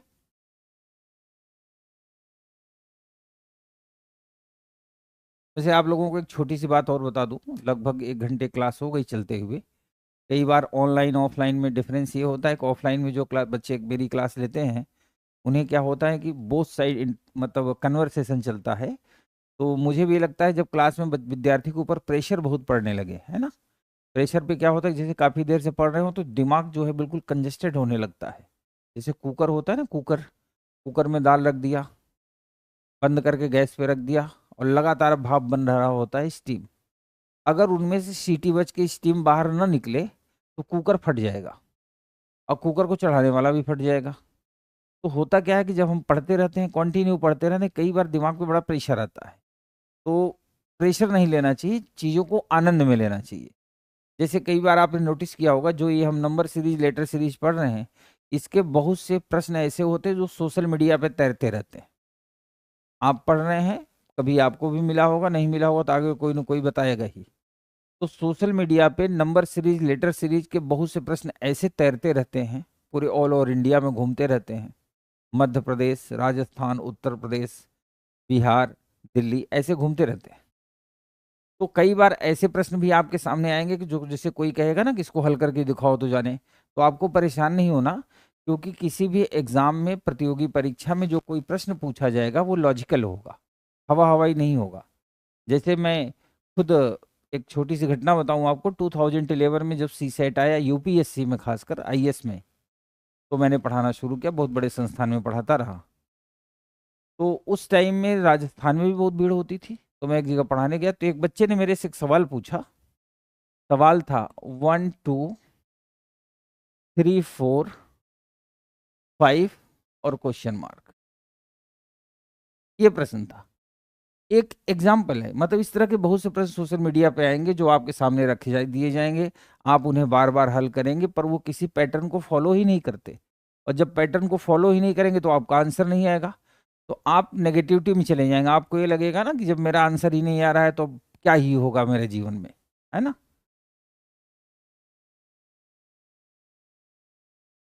सर जब ये क्लास ऐप एंड करोगे तो इसी टॉपिक से और क्वेश्चन भी देते जाइएगा। ठीक है बेटा, मैं कोशिश करूंगा कि आपको प्रश्न मिलते रहें प्रैक्टिस करने के लिए, बट आप यकीन रखो कि मैं क्वेश्चन वही सिलेक्ट करके बोर्ड पे करवाता हूं जहां से आप सीख बहुत पाए। तो मैं आपको ये बताने की कोशिश कर रहा हूं कि इस टॉपिक से संबंधित बहुत से प्रश्न मार्केट में तैरते रहते हैं, कभी आपको मिल जाए और आप उसको 2 घंटे 4 घंटे 10 घंटे पढ़ने के बाद भी हल नहीं कर पा रहे हो, रात रात गुजर जा रही, आंसर नहीं आ रहा है, तो आपको दुखी नहीं होना, क्योंकि उनका कोई मतलब दीन धर्म नहीं होता, कोई लॉजिक नहीं होता। मैं ये इस प्रश्न की बात बता रहा हूँ। तब मैं नया नया पढ़ाता था, और जिस संस्थान में पढ़ा वहाँ 700-800 की भीड़ थी, ऑफलाइन क्लास चल रही थी। एक बच्चा था खुराफाती टाइप का, वो खड़ा हुआ, उसने मुझसे यही प्रश्न पूछा कि सर इसका आंसर बताओ। तो जैसा कि आपको भी दिख रहा है और मुझे भी, 1+1 2, 3+1 4, 5+1 6। मैंने कहा 6 आएगा, उसने कहा नो, आंसर गलत है। तो मैं सोचा हो सकता है गलती हो गई, दोबारा देखता हूँ। अब ऐसे मैंने वर्टिकल देखा, तो इस बार मैंने हॉरिजेंटल देखा। 1+2 3, 3+2 5, 2+2 4, 4+2 6। यही दो लॉजिक बनेंगे ना किसी भी प्रश्न को हल करने के लिए, या तो आप वर्टिकल ऊर्ध्वाधर सॉल्यूशन करोगे या हॉरिजेंटल यानी क्षैतिज करोगे, तीसरा और कोई रास्ता नहीं। तीसरा डायगोनल होता है, तो डायगोनल का कोई सिस्टम इसमें बन नहीं रहा था, उसके लिए 3 पंक्तियां होनी चाहिए, पर ऐसा था नहीं। अब जब मैंने दोबारा ऐसे देख के बोला 6, तो उस बच्चे ने कहा नहीं सर आंसर गलत है। हमने कहा नहीं यार यही आएगा। कहा कोई बात नहीं सर, आपको एक मौका देते हैं, आप रात भर सोच के कल बताना। तो मुझे बेइज्जती तो बहुत महसूस हुई, लेकिन अब क्या ही करता। मैं आया जहां रुका हुआ था होटल में, रात भर इस प्रश्न को मैं सॉल्व करता रहा, रात भर। सोचो मेरे ऊपर क्या गुजरी होगी, और यहाँ 6 के अलावा कुछ है ही ना। दूसरे दिन मैं क्लास में गया, उसने पूछा क्यों सर आया आंसर, तो मैं सोचा आज इसकी तरफ देखूंगा ही नहीं, लेकिन तब तक वो बार बार हाथ उठाता था, मुझे देखना पड़ा। मैंने पूछा कि भाई 6 ही आएगा। कहा ना सर 6 गलत है। कोई बात नहीं, आप हमारे टीचर हैं, मैं आपको एक रात और देता हूँ सोचने का। अब सोचो मेरे ऊपर क्या गुजरी होगी, बेइज्जती पे बेइज्जती। मैं आया रात भर फिर सोचा, और 6 के अलावा कुछ आए ना, तो मेरे मन में आया कि अब कल मैं क्लास में जाऊंगा ही नहीं, बीमार हो जाता हूँ। फिर भी हिम्मत आई कि चलो और विद्यार्थी हैं उनका नुकसान हो। मैं गया, मैं सोचा हो सकता है आज आया ही ना हो, लेकिन वो मेरे सामने ही बैठा था, एकदम आगे बैठा था। अब मैं बिना उसकी तरफ देखे पढ़ाए जा रहा हूँ, और बार बार हाथ उठाए आंदोलन करे।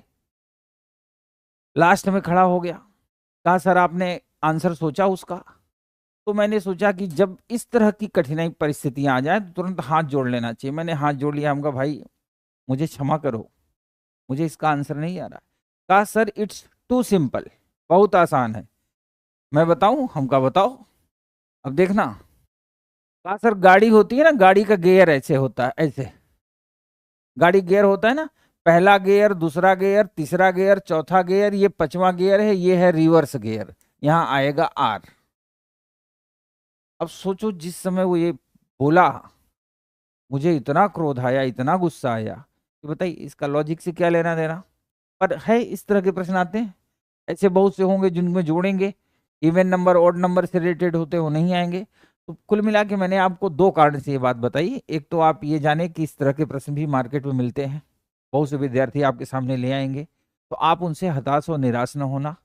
और इनका कोई दीन धर्म नहीं होता, कोई लॉजिक नहीं होता, और ये एग्जाम में किसी आते भी नहीं है। एग्जाम में जो प्रश्न आएगा वो हमेशा लॉजिकल हो, ठीक है। तो ये बातें आप ध्यान रखना। अब हम थोड़ा सा ट्रैक चेंज करते हैं। अभी तक आपने नोटिस किया कि जितनी सीरीज के प्रश्न हमने दिए थे उन सारे प्रश्नों में संख्याएं मोर देन 5 थी, 5 या 5 से अधिक थी, जैसे 2, 6, 42 ऐसे करके था ना। अब अगर संख्याएं ऐसी हों कि संख्याएं 5 से कम हो, यानी 4 हो, 3 हो, और संख्याएं अभी तक जो थी वो बढ़ रही थी आराम आराम से, हो सकता है संख्याएं जंप कर जाए। जंप करने का मतलब जैसे लिखा 2, 14, 156, 14 के बाद सीधा 156 आ गया, 2 से 14 तो लॉजिक में है, 14 के बाद 156 आ गया। तो कई बार क्या होता है कि उनके बीच एक बड़ा पैटर्न होता है, लेकिन फिर हम घबरा जाते हैं। तो यदि ऐसा प्रश्न आए तो हम कैसे हैंडल करेंगे, ये देखते हैं। पहला प्रश्न है,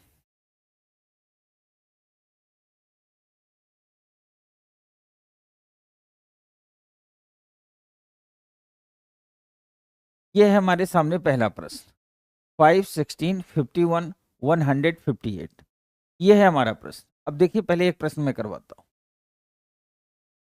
इनको देखने से पहली बात तो ये पता चल रहा है ये इंक्रीजिंग ऑर्डर में, यानी बढ़ते क्रम में है, घटते क्रम में नहीं है।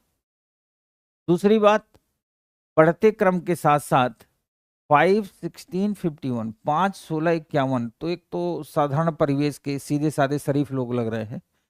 लेकिन 51 से 158 देखने में नहीं लग रहा है लगभग 3 गुना। 51 को अगर हम 50 मान लें यानी 50, 158 को यानी 158 को हम 150 मान लें, तो लगभग ये 3 गुने की बढ़ोतरी हो रही है ना। वो तो यहाँ भी रही है, पर यहाँ स्टार्टिंग के जो बेसिक्स नंबर होते हैं पता नहीं चलता, तो ये पकड़ में कहाँ से आएगा, लास्ट के 2 नंबर से। और यदि कभी ऐसा हो कि संख्याएं कम हो, कम का मतलब संख्याएं कितनी है, 1, 2, 3, 4, 4 से ज्यादा होंगी, 5 होंगी, 6 होंगी, तो आप माइनस वाले से करते चले जाओ। खैर इसको भी माइनस वाले से कर सकते हो, लेकिन उसमें टाइम खराब करने से अच्छा है कि हम और क्या टेक्निक लगा सकते हैं।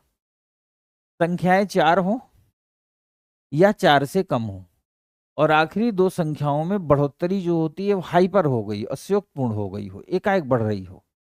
तो इनको कैसे हैंडल करते हैं देखते हैं। अंतिम 2 नंबर पे फोकस करेंगे। अंतिम 2 नंबर है 51 और 158। आपको ये सोचना है कि 51 से 158 कैसे आएगा। 51 को अगर हम 50 मान लें और उसका 3 गुना कर दें तो क्या होगा, 150। 3 गुना करो,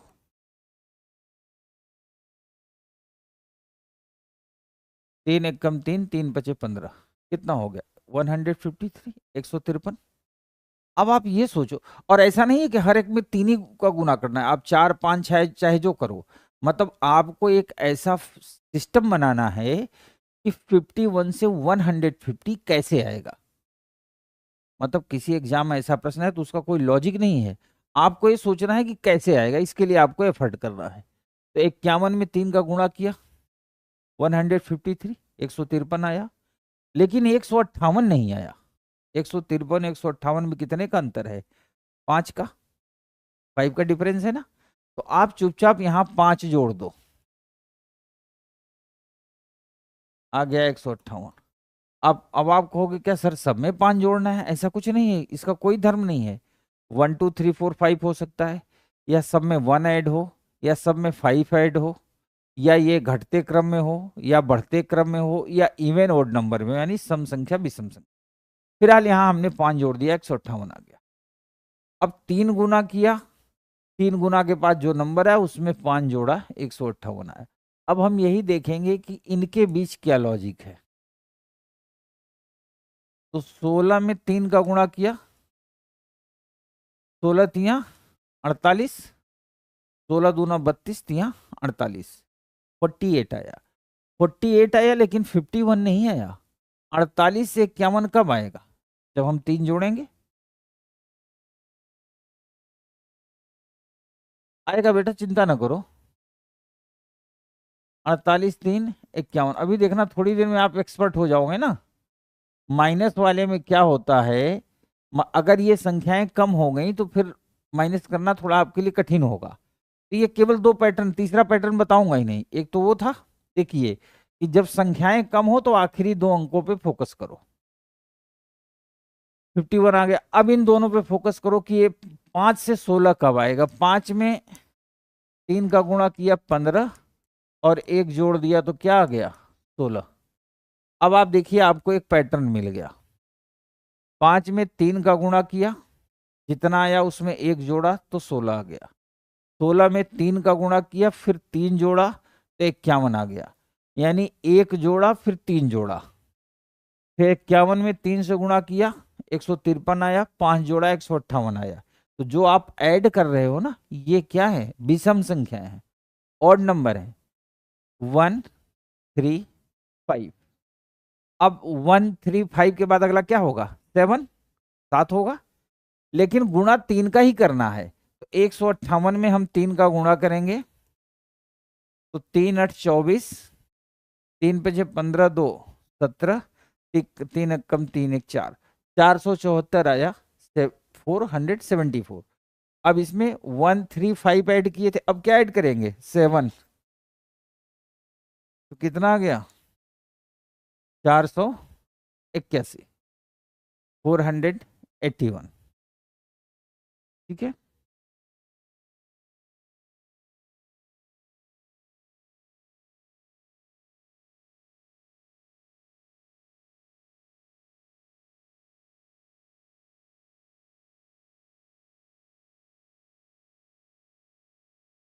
ये तरीका आप देख लो, मैं माइनस वाले से भी बता दूंगा, कोशिश कर लूंगा कि आपको माइनस वाले से भी आ जाए, बस आप देख लो एक बार।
पाँच दहा 50, 1 51, तो उसकी ये पैटर्न तो हर जगह फिर लगना पड़ेगा ना।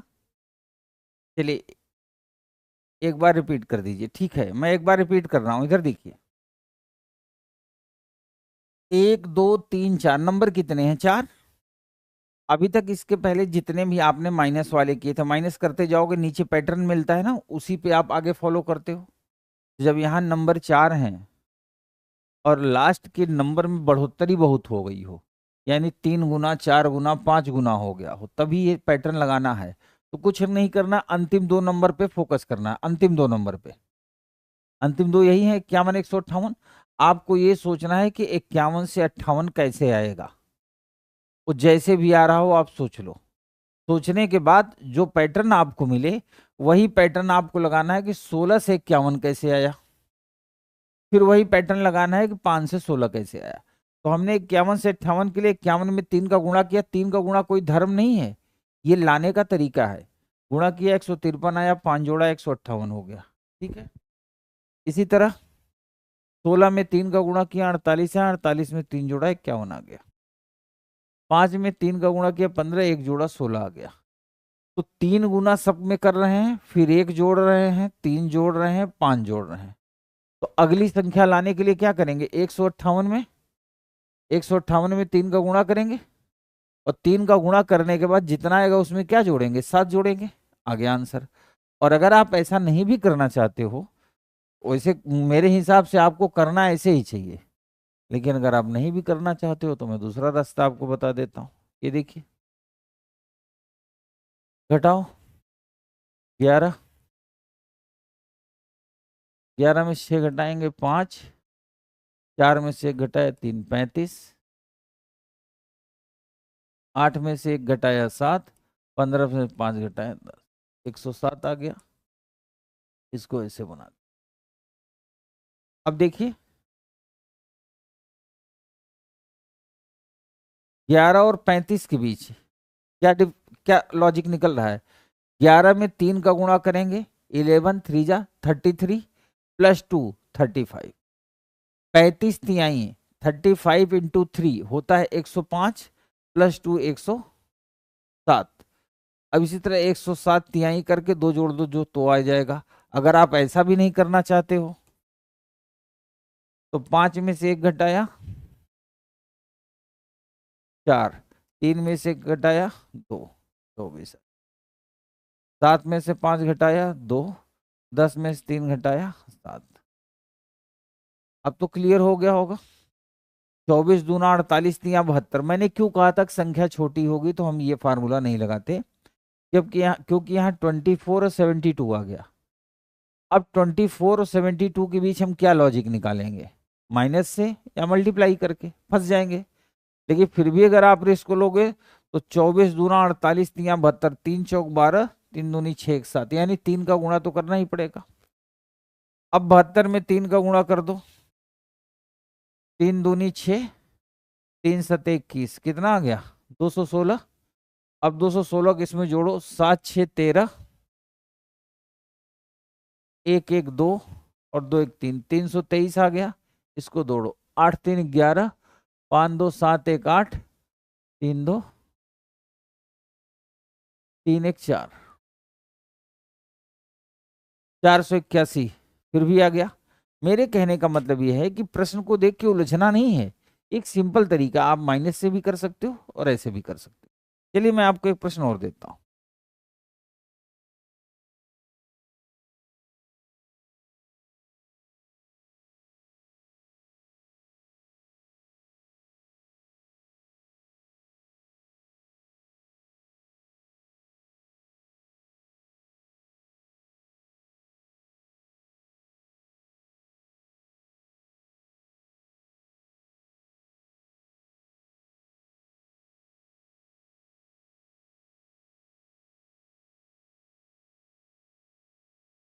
इस प्रश्न को ट्राई करिए आप।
अब आपने ये कैच कर लिया होगा कि इसको वास्तव में हल हमें कैसे करना है। ठीक, 10, 18, 51, 200, यानी सीरीज छोटी है, केवल 4 नंबर्स दिए गए हैं और लास्ट के 2 नंबर 51 और 200 में क्या हो रही है, जंपिंग हो रही है। तो हमें सिर्फ ये सोचना है कि 51 से 200 कैसे आएगा। तो 51 में अगर हम 4 से गुणा करें तो क्या आएगा, 204, यही आएगा। 4 से गुणा करने के अलावा कोई रास्ता भी नहीं था, लेकिन 204 आया है, 200 नहीं। तो हम क्या करेंगे, 4 माइनस कर देंगे और ये हो गया 200। ठीक है, यानी इस बार हमें प्लस नहीं करना है, माइनस करना है। माइनस करेंगे तो बनेगा। अब यहाँ देखते हैं 18 से 51 कब आएगा। अब 18 में अगर हम 4 का गुणा कर देंगे तो 18 चौक 72 हो जाएगा, यानी 51 नहीं आ रहा है। तो फिर क्या पैटर्न हो सकता है, 18 तिरिक 54, और 54 में से 3 घटाएंगे तो क्या आ जाएगा, 51। ठीक है, अब हमें एक पैटर्न मिल गया। 4 का गुणा किया 4 घटाया, 3 का गुणा किया 3 घटाया, तो उसके पीछे 2 का गुणा होगा 2 घटेगा। 10 दूना 20, 20 में से 2 घटा दिया तो कितना गया, 18। अब 2 का गुणा 2 घटाया, 3 का गुणा 3 घटाया, 4 का गुणा 4 घटाया, तो 5 का गुणा 5 घटाएंगे। तो 200 गुणित 5, 1000 में से 5 घटा दिया तो क्या आ गया, 995। ठीक है, हो गया हमारा आंसर। तो हम ऐसे अटेम्प्ट कर सकते हैं।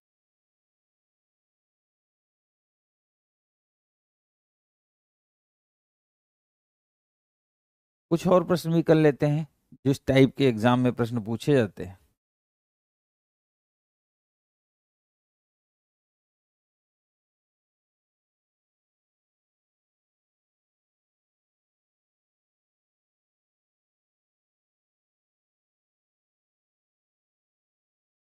इस बार प्रश्नवाचक चिन्ह बीच में है।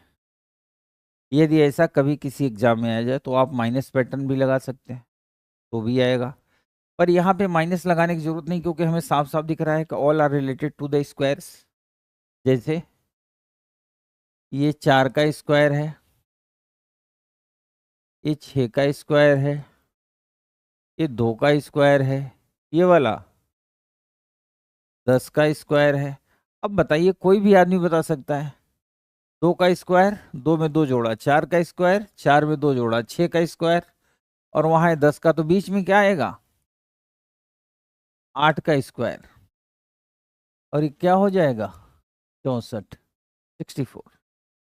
आगे आसानी से।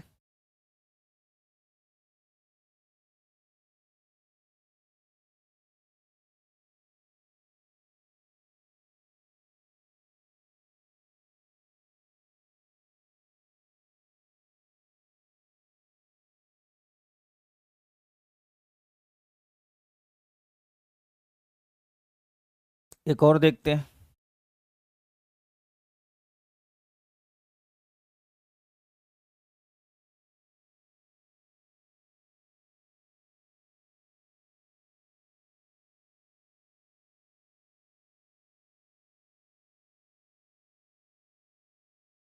एक, दो, 10, 37,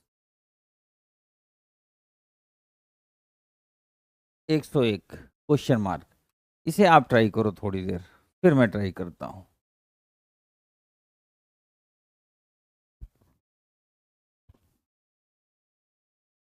ट्राई करिए।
चलिए देखते। 1 2 10 37 101, एक का डिफरेंस, 8 का डिफरेंस, 27 का डिफरेंस, 64 का डिफरेंस। अब कोई ये नहीं कह सकता कि इसके लिए हमें कुछ सोचना पड़ेगा। 2 का क्यूब, 1 का क्यूब, 3 का क्यूब, 4 का क्यूब, 5 का क्यूब कितना होता है? 125। और ये हो जाएगा 226। ठीक है, आसानी से हो जाएगा। 257 किसका आ रहा है?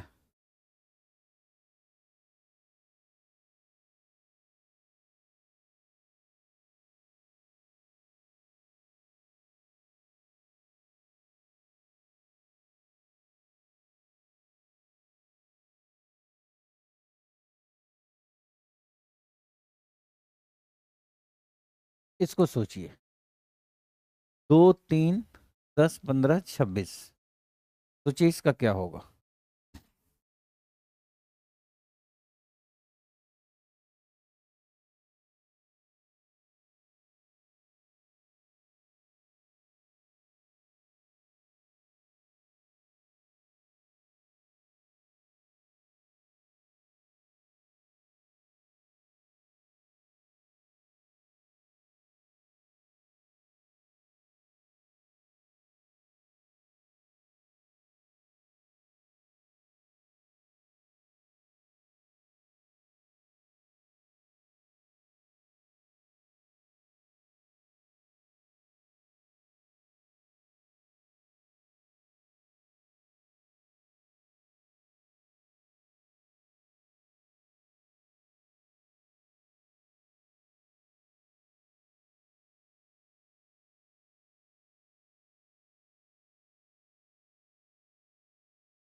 चलिए देखते हैं। अब मान लो ऐसा आ गया, एक छोटा प्रश्न है, छोटे नंबर्स दिख रहे हैं, तो आपको परेशान नहीं होना। 3 में से 2 घटाया 1, यहाँ डिफरेंस कितने का है? 5 का। यहाँ डिफरेंस कितने का है? 11 का। ऐसे बना दिया। अब आप देख रहे हो कि 1 से 7 हुआ, 7 से 5 हो गया, 5 से 11 हुआ, यानी घट बढ़ रहा है, तो कोई बात नहीं। 1 से 7 हुआ है तो क्या लगा? +6। 7 से 5 हुआ तो -2, यानी 7 में से 2 घटाया तो 5 आया। 5 से 6 हुआ तो +6। अब कोई भी बता सकता है +6 -2 +6, तो अगला क्या होगा? -2। 11 में से 2 घटाएंगे तो कितना आएगा? 9, और 9 6 15, कितना आ गया? 35। ऐसे आप कर सकते हो एकदम आसानी से। एक प्रश्न और करते हैं।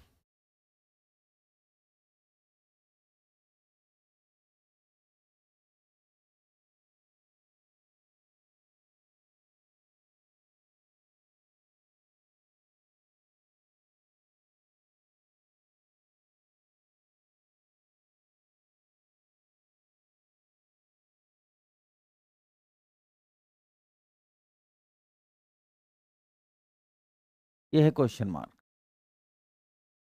30 16 10 8 8 9, अगला क्या होगा? Question mark. 30 16 10 8 8 9, question mark.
चलिए देखते हैं।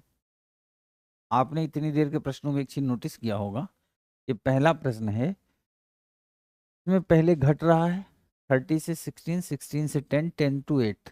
पहले घटा, फिर रुक गया और फिर उठ गया। मतलब पहले घटा, फिर कांस्टेंट हुआ, फिर अपसाइड हो गया। जब भी कभी ऐसा हो और कहीं भी हो तो आप इसमें सीधा डिवीजन मेथड इस्तेमाल करो।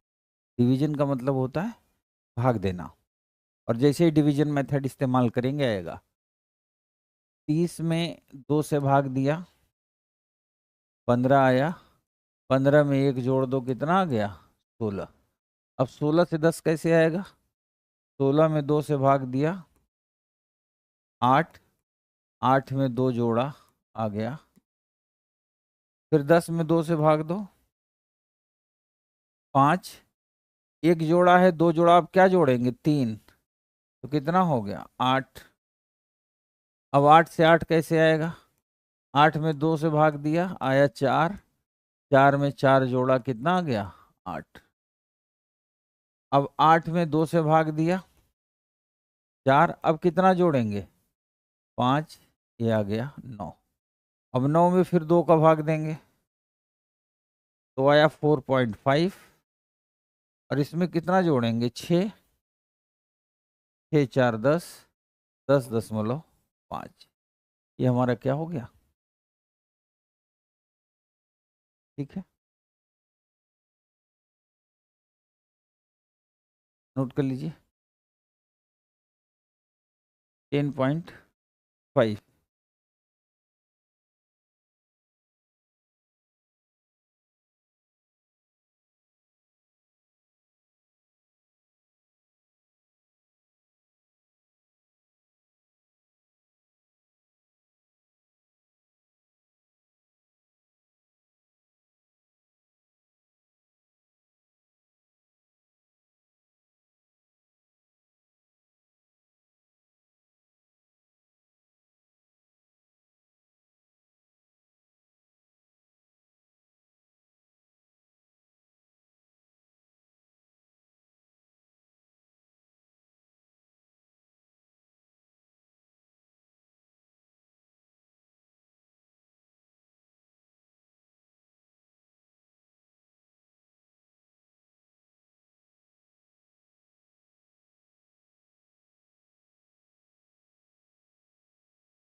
ये सारे जो प्रश्न आज हम लोगों ने डिस्कस किए सारे नंबर से संबंधित ही, नंबर सीरीज से संबंधित हैं। अब इसमें एक दो चीज़ें और कैटेगरी आती है। एक होता है मिसिंग नंबर का पॉइंट। मिसिंग नंबर में क्या होगा,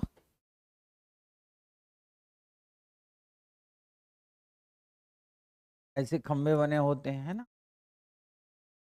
में कुछ नंबर से लिखे होंगे, एक जगह पे क्वेश्चन मार्क। कहीं कहीं ऐसा भी होता है,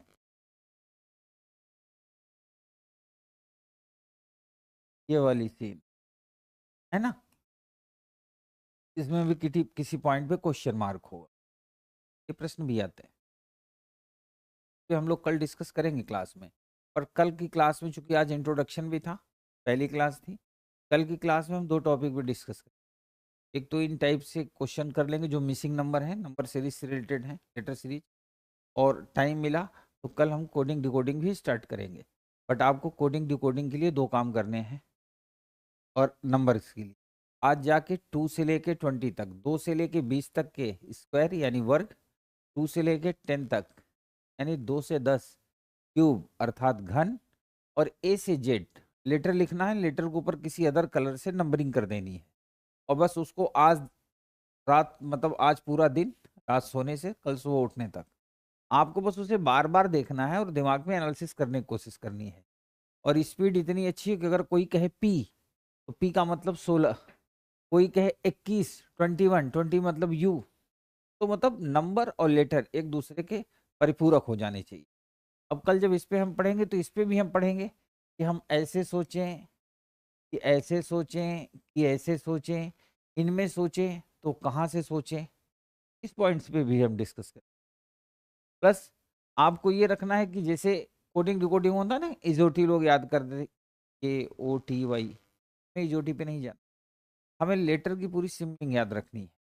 और याद रखें नंबर सीरीज का कभी भी प्रश्न आएगा कहीं भी, मैं आपको इसलिए दावे से कह रहा हूँ क्योंकि मैं आईएएस वालों को पढ़ाता हूँ, यूपीएससी वालों को, और आज तक क्लास में जिसने ये माइनस वाले ट्रेड से सीख रखा है, तो कई बार क्या होता है प्रश्न बदल देते हैं। आरएएस भी लोक सेवा आयोग है ऐसा तो है नहीं, चपरासी सेवा आयोग है, लोक सेवा आयोग है तो जाहिर सी बात है प्रश्न का स्तर बढ़ा सकते हैं कभी भी। कई बार ऐसे प्रश्न आ भी जाते हैं जो शायद यूपीएससी से भी ज़्यादा टफ और स्टैंडर्ड किस्म के होते हैं, तो उसमें हमें ये करना है कि एक तो सब्सट्रैक्शन वाले फार्मूले पे बिलीव रखना है लास्ट तक। हो सकता है कई प्रश्न ऐसे हों कि सामने दिए हो हमें ये ना समझ में आए कि इसको हम अटेम्प्ट कैसे करें, तो उस कंडीशन में आप प्रश्न को सिर्फ माइनस करना, सब्सट्रैक्ट करना। हाँ, सर मुझे तो बस कोडिंग डिकोडिंग आती है, बड़ी अच्छी बात है।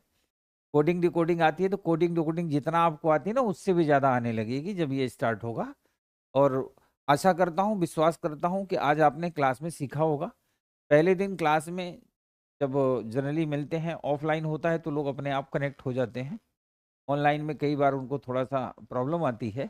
आशा करता हूँ कि कल से हम लोग कंटिन्यू मिलते रहेंगे, और कोशिश ये करिएगा कि आप लाइव क्लास में आइए और जब मैं प्रश्न दूँ तो उसे हल करने का प्रयास करिए, क्योंकि लाइव क्लास के बाद जब रिकॉर्डेड हो जाती है फिर कोई उसको हल नहीं करता, फिर आप पढ़ तो लेंगे पर आपका विकास नहीं होगा, आपका डेवलपमेंट होना चाहिए। तो आशा करता हूँ आज की क्लास आपको अच्छी लगी होगी, और कल हम मिलेंगे और सारे टॉपिक ही ऐसे पढ़ेंगे जिसमें आपके लिए आसानी हो। तब तक के लिए नमस्कार, धन्यवाद।